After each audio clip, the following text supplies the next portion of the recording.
Welcome, everyone. I'm the Economancer, your guide through the economancy that comes from the great Economicon. Today, we're going to be discussing corruption. What, where, when, how, who, famous characters. We're going to be looking at some of the schools of thought associated with corruption. It's going to be a very brief introduction that's going to prime a lot of the next coming videos. So, I hope to take you on this journey and let's learn some stuff.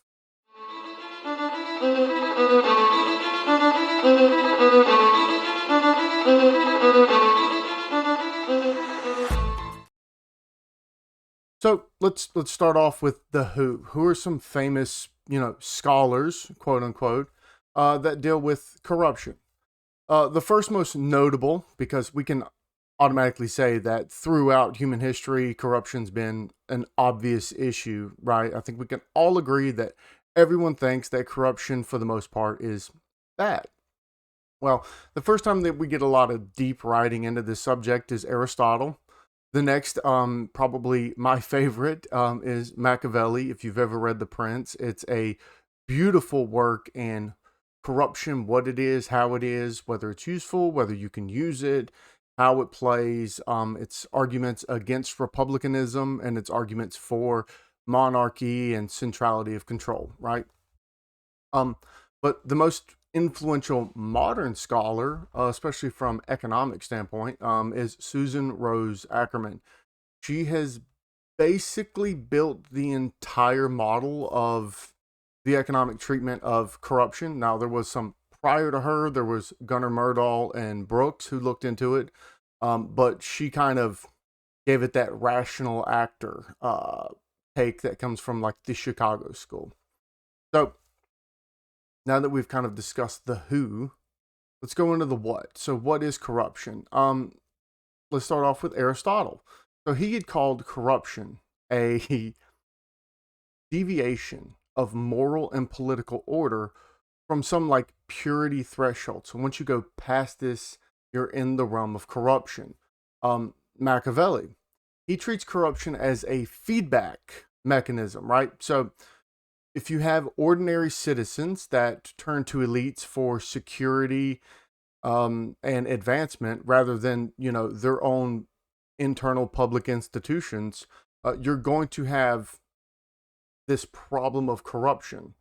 This is going to be like elites, utilizing their ability to manipulate who, what, where, when, how to get to these populaces to do what they want, and this is a form of corruption.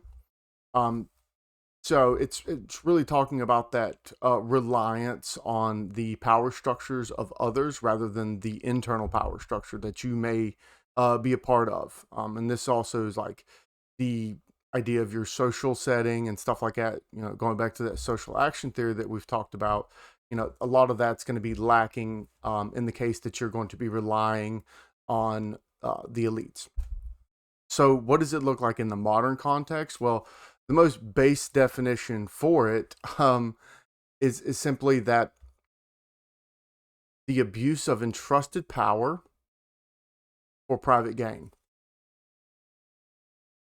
Such a broad definition. Now, there's been a lot of controversy over this, that this sounds more like bribery than it does specifically of corruption.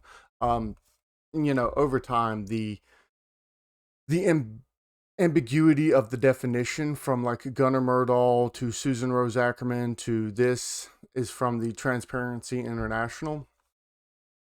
It's shallowed over time, so it's wanting to be more broad. Anyway, so well, what does it matter? Where is corruption? Well, essentially, corruption is everywhere. Corruption is ubiquitous. If you have a government institution, there is corruption within it.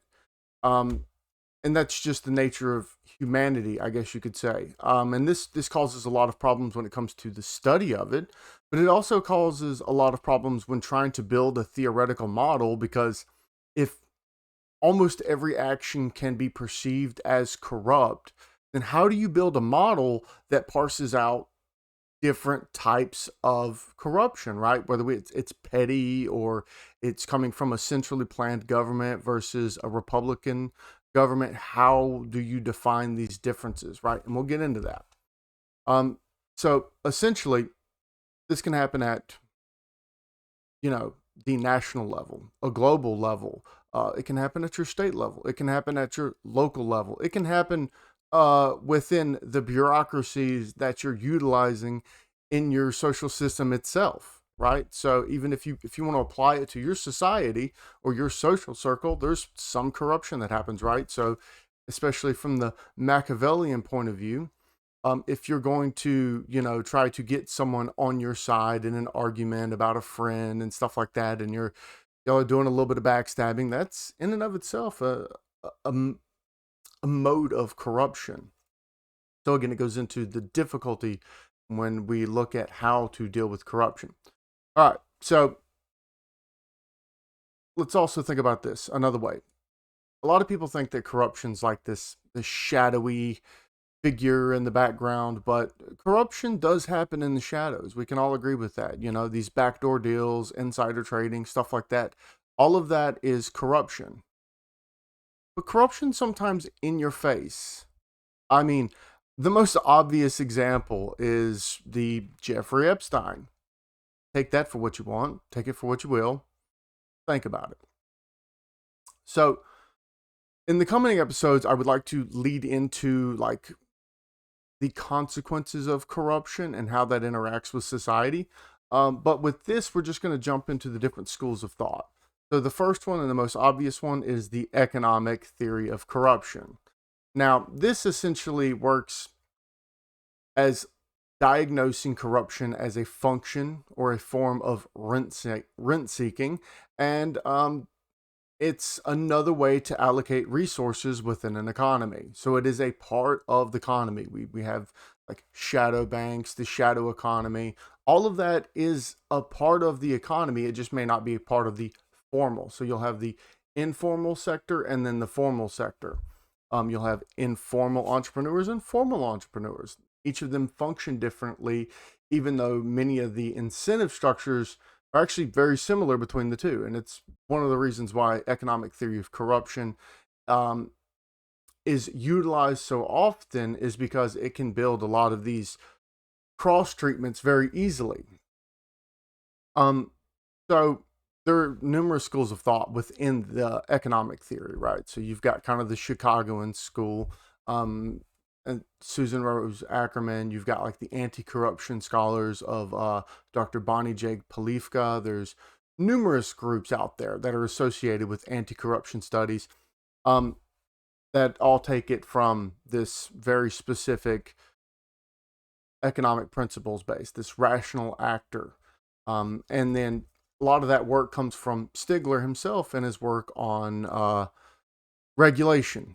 So if you're trying to think about corruption as a dysfunction between this overlap of private and public sector, economics is where you're going to land, because it's going to be the most useful. Now, in sociology, there was some work in the sociology of corruption, but that is kind of fell behind a lot of the other forms of sociology of, you know what I mean? It's making a comeback, but one way to look at it is that there was a focus by Talcott Parsons. So obviously, if you've watched this channel for more than a day, you've probably heard that name as often as Schumpeter, who applied a structural functionalist perspective to corruption and said, corruption isn't always a net negative. There may be some benefits to corruption.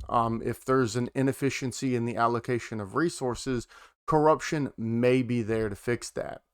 And this is called the grease the wheel hypothesis, which I will be doing an entire video on grease the wheel and grind the wheel hypothesis on this.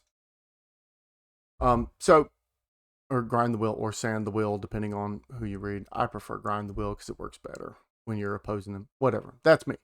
So the next is, there's obviously critical theories associated with corruption. And These aren't necessarily the worst of the worst, but there's plenty of criticisms that they can use that I think that are positive criticisms to the economic and sociology of corruption.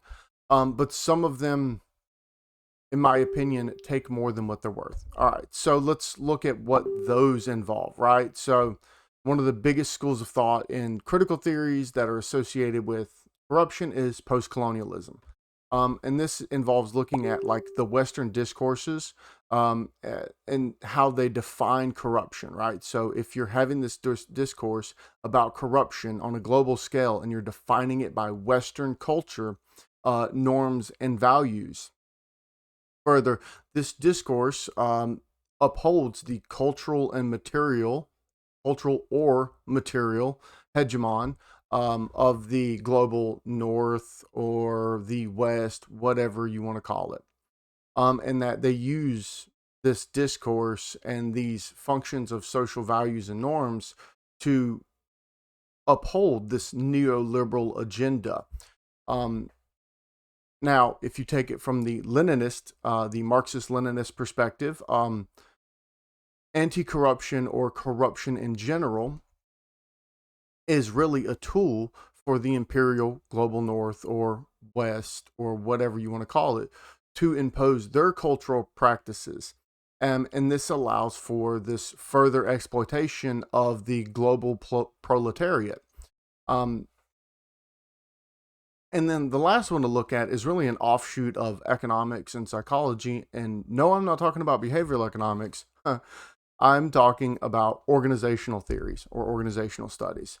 And this basically postulates that corruption isn't really like an individual actor acting out, right? And this takes social action theory very seriously when it comes to it. It says, okay, well, we don't really have like an individual, right, that does these things. There's a process. There's an institutionalization or this latent pattern maintenance transformation of misbehavior. So we keep allowing more and more misbehavior to happen until we're at the point where misbehavior is the norm, is the values. Um, this is where we get the term a culture of corruption and stuff like that. All of that comes from these organizational studies. Um, Now, with this is again a short video. Some of these shorter videos they get more traffic, so I'm going to stay doing some of these. I'm going to try to do a video per day rather than doing one big video. I think that would probably be better for me as well as everyone else. And it seems to be doing better on the views ratio. Um, so with that, the end goal is to run back to inequality or social stratification because there's a lot to be said about the relationship between income inequality or other types of social stratification, political stratification, status stratification, and corruption because they tend to go hand in hand. And there may be a relationship that we're going to look together at to see overall what we can derive from that. Um, Also, at the bottom, like, share, subscribe, comment. Let me know down below if there's something in corruption that you would like to hear about. Because I have been an anti-corruption scholar for some time, as well as working in social stratification.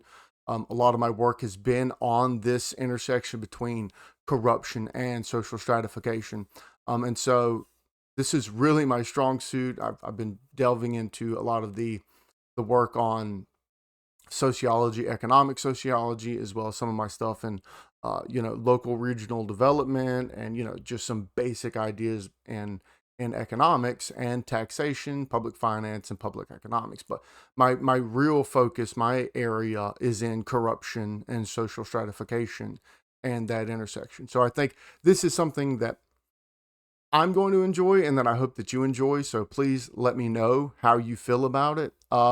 As well as the lighting. Again, I'm trying to change this up. I'm trying to make it better. This is a process because what I might like might not be what y'all like. And I would prefer to give y'all something more so than me because I'm just sitting in front of the camera running my mouth about stuff that I'm writing regardless. whether it's for a class, seminars, stuff like that. So this is all stuff that's going out there anyway. I'm just putting it on camera. So let me know what you think would be best. And with that, I hope you have a wonderful day. Please come back for more tales from the Economicon.